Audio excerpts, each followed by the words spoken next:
Você sabe qual o primeiro equipamento que o fotógrafo deve ter para iniciar sua carreira? Eu sou o Ivandro Duarte, do canal Segredos da Fotografia, e hoje eu quero explicar para vocês o meu ponto de vista sobre todos os equipamentos disponíveis no mercado na realidade brasileira.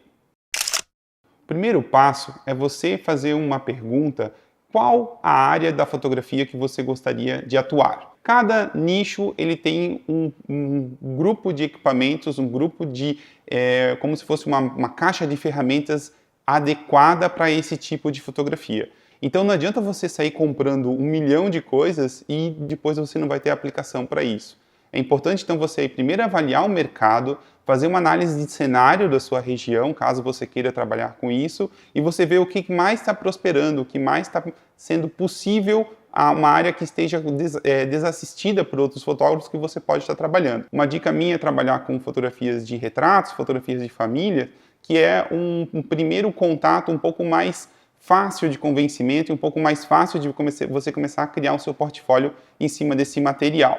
Eu costumo dizer que o fotógrafo ele tem que ser um especialista, ou seja, se você for trabalhar com fotografia, você tem que especializar numa área e ser o melhor naquela área que você se propôs a fazer. Não adianta você ser um fotógrafo mediano e ficar disputando o mercado com outros concorrentes. A segunda pergunta que você deve fazer é qual a intensidade que você vai fotografar. Essa pergunta é porque os equipamentos, as fábricas, elas desenvolvem equipamentos para diferentes fotógrafos, para diferentes níveis de fotógrafos. Existem fotógrafos que vão fazer 5.000 fotos por semana e tem fotógrafos que vão fazer 5.000 fotos num ano. Então, isso também determina qual é a robustez do equipamento que você tem que buscar. Claro que os equipamentos de entrada são equipamentos um pouco mais frágeis.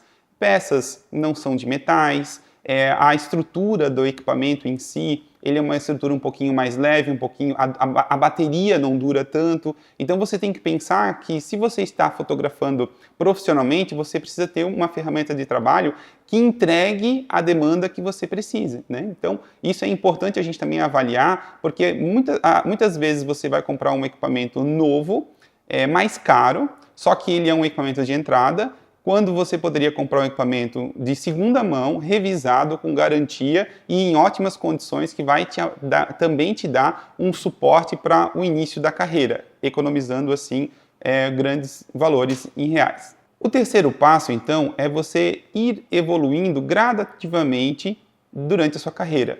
Eu sou fotógrafo há quase 25 anos. E eu venho comprando equipamentos desde o início. Não precisam se desesperar e achar que você precisa ir lá comprar a câmera mais moderna para você fazer excelentes fotos.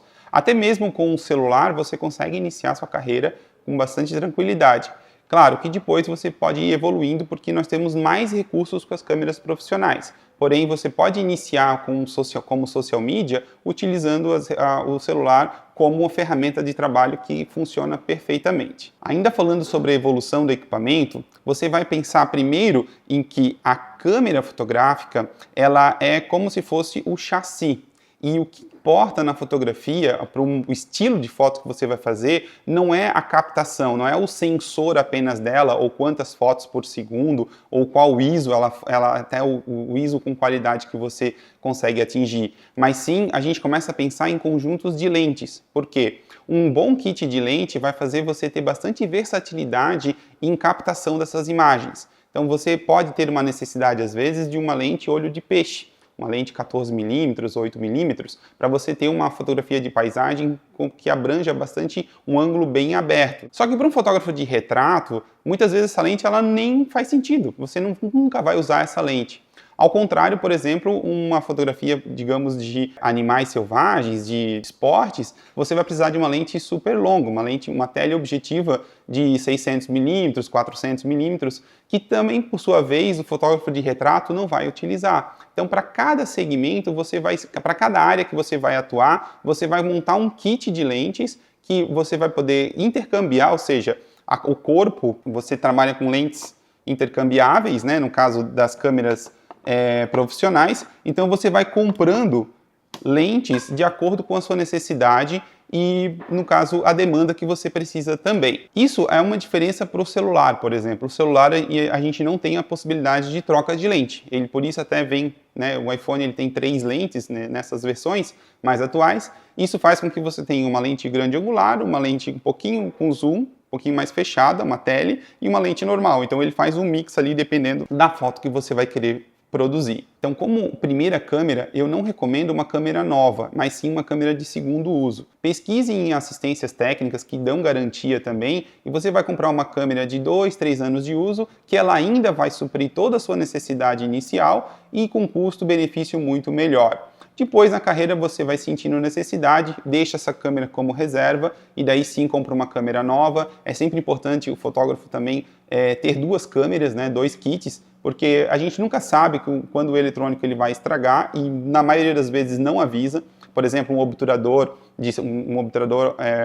mecânico como esse, né, um espelho pode travar, uma cortina pode travar, então isso tudo pode acontecer em um clique e do nada, isso já aconteceu comigo. Então você precisa ir lá na mala, pegar uma outra câmera e continuar fotografando normalmente. Depois você vai mandar para assistência e ver o que aconteceu. Se você pensa em fotografar com o celular, ele é interessante, só que o celular, ele é como se fosse fazendo uma analogia a carros, ele é como se fosse um carro automático no piloto automático. Você não tem muita intervenção no uso desse equipamento.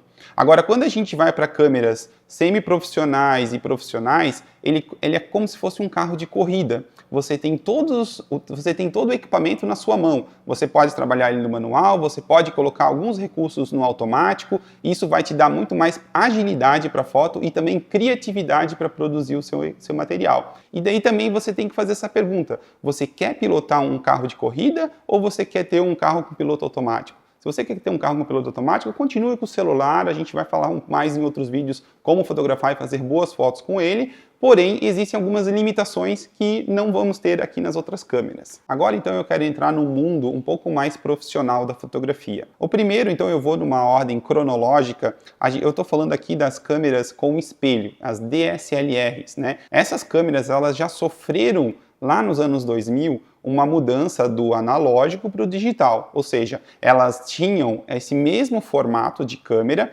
mesmo tipo de lentes, porém nós tínhamos um filme aqui atrás, nós tínhamos um filme de 12 poses, 24, 36. Nos anos 2000 para cá, a gente começou a ter as câmeras digitais, ou seja, a gente mudou o sensor de captura. O que aconteceu? Ela é quase como se fosse uma híbrida. A gente tem todos os mecanismos das câmeras analógicas, porém com uma captação digital. Então, o que eu quero dizer com isso? Basicamente, quando eu coloco a câmera aqui no olho para fotografar, o que eu estou vendo é através de um espelho a imagem em tempo real que a lente está visualizando. Então, como é que isso funciona?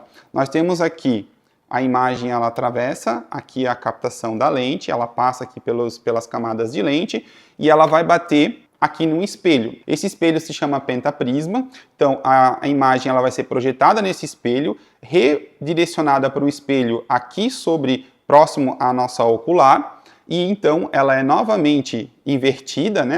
ela volta para a imagem normal, para a gente estar visualizando, e eu consigo então ter uma noção de enquadramento, de foco, em tempo real. Então, o que acontece? Isso é um sistema ainda mecânico para a gente conseguir ter visualização da imagem. Essa tecnologia ela ficou presente até os anos 2015, 2016, ela era o que nós tínhamos de melhor no mercado, mais robusto. Ela até hoje é um equipamento excelente para fotografia. Eu continuo usando esse tipo de equipamento aqui para as minhas fotos. Eu não vejo perda de qualidade com isso, porque os sensores dessas câmeras, elas evoluíram bastante. O que eu estou falando é a parte da frente dela, a parte mecânica dela, ela já estava estabilizada por vários anos. E isso também causa um desgaste. Isso são peças mecânicas que precisam de lubrificação. Então, você que vai fotografar menos, uma câmera dessa, ela tende, às vezes, a dar mais manutenção, porque os próprios aletas, os próprios mecanismos de roldanas,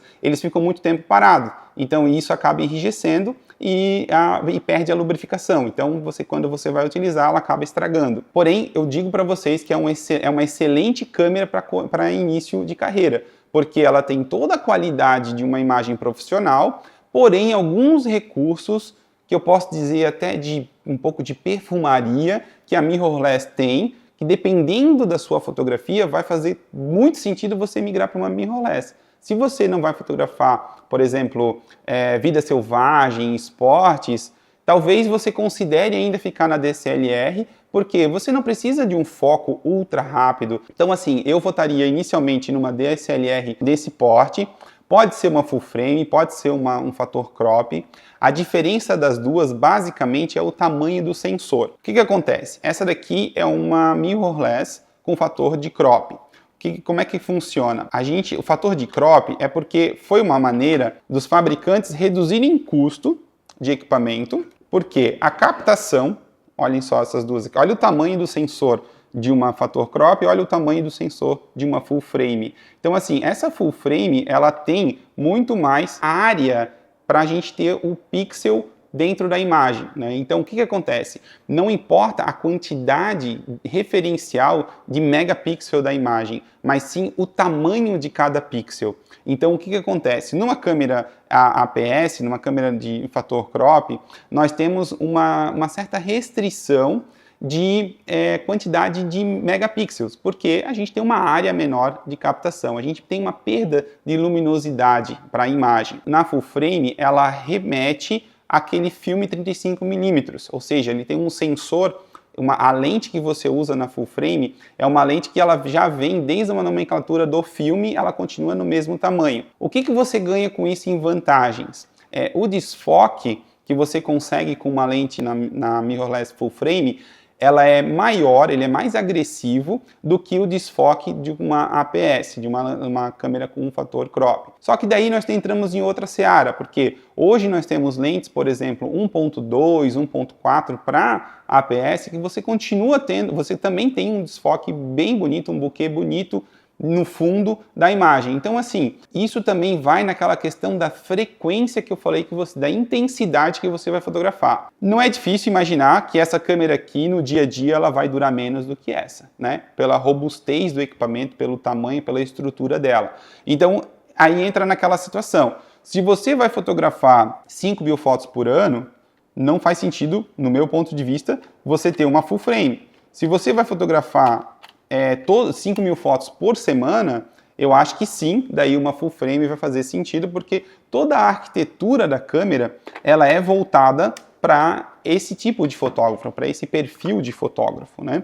A câmera, ela tem que ter a real necessidade para você conseguir captar suas imagens e não ficar com aquele sentimento assim, poxa, se eu tivesse isso, eu teria feito melhor. Se eu tivesse aquilo, eu teria feito uma imagem melhor. Então pensem bem no que vocês estarão investindo a partir de hoje. Até hoje eu tenho duas D850, uma D800, que ela é usada aqui como reserva, e essa Z8 aqui, então, ela veio para a gente oxigenar, né, a gente trazer uma novidade também, e a gente como fotógrafo, confesso para vocês que a gente também precisa disso. A gente também precisa às vezes de um equipamento novo para a gente voltar a se apaixonar por aquilo, voltar a ter tesão em fazer o material acontecer. E o que eu senti nessas câmeras, na linha da mirrorless, é que ela é uma junção de celular com lente profissional. Então assim, é como se você tivesse os softwares de celulares, ou seja, a inteligência trabalhando através do tracking de autofocos, a versatilidade que você tem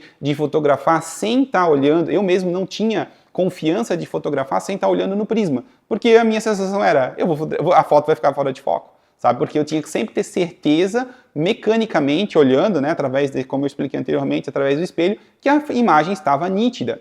E essa daqui, pasmem, a gente consegue fotografar com f2, f1.4, no caso dessa lente aqui, até 1.2, e eu consigo ter um foco muito preciso. A imagem agora, que eu vejo aqui nesse visor, ela não é mais por espelhos, mas sim como se fosse um mini televisor ali dentro. Então isso também foi um fator de resistência que eu tive no começo, porque você tinha um delay do que você estava realmente acontecendo do que você via através do prisma. Então eram milissegundos, mas você perdia o time. Você às vezes, a fotografia é muito time, às vezes você perdia o time. Então eu sempre também penso que cada tecnologia nova, você sair já com aquele anseio de comprar e querer mergulhar de cabeça, você acaba pagando esse primeiro investimento e às vezes o segundo, terceiro modelo, a segunda, terceira geração daquela nova tecnologia é que ela realmente vem consolidada. Então foi o caso da Z8. Eu esperei a Z6, a Z7, a Z7 II, eu ainda não estava convencido, porque eu não me conformava com uma câmera com uma empunhadura muito pequena. Quando saiu a Z8, eu disse, não, essa é a câmera, esse é o modelo, agora eu me sinto seguro em mudar a minha linha de equipamentos. Então temos os adaptadores, que a gente consegue utilizar as lentes ainda da DSLR, que por sinal funcionam muito bem. E como a gente não tem mais o espelho nessas câmeras, a própria indústria conseguiu introduzir muito mais software, muito mais tecnologia de inteligência para a gente conseguir um grão mais fino, um foco mais preciso. Essa detecção então de olhos, né, na imagem, isso é realmente sensacional, então a gente consegue ter uma precisão de fotos muito maior. A desvantagem que eu vejo dela perante as outras. Eu tenho dia que eu faço 2.000 fotos, eu trabalho com lookbook, 1.500, 2.000 fotos. Essa câmera aqui, por ser uma tela dentro do visor, no final do dia você fica com a vista cansada. Eu senti isso e eu estou reportando isso para vocês porque realmente acontece. Então isso foi um ponto. Por isso que hoje o lookbook até eu continuo fazendo com 850, e eu deixo a Z8 para fazer conceitos. Uma segunda desvantagem que eu vejo nela, que ainda acontece, é o aquecimento. Aconteceu somente uma vez comigo isso, mas sim, ela parou de funcionar, ela pediu arrego, ela pediu para esperar um pouco porque ela estava superaquecida. É porque essa tela ligada dentro da câmera, ela não tem circulação de ar, então ela acaba realmente aquecendo e também os processadores, tudo mais que ela possui, acaba realmente gastando mais bateria e aquecendo a câmera. Então é sempre bom, no caso do estúdio, lógico, deixar ar-condicionado ligado e nunca deixar a câmera no sol para fotografar, porque você já vai começar, já vai ter um start com ela muito quente, né? Então ela pode realmente pedir para ela bloqueia, como o celular também bloqueia quando ele está muito aquecido, para que você não danifique o equipamento, então ela bloqueia o uso até resfriar. Então essa também foi uma desvantagem que eu vi. Nenhuma grande empresa está investindo mais na tecnologia DSLR, ou seja, ela já estabilizou, o que tem no mercado ainda para ser vendido vai ser vendido por muitos anos, mas não está tendo lançamentos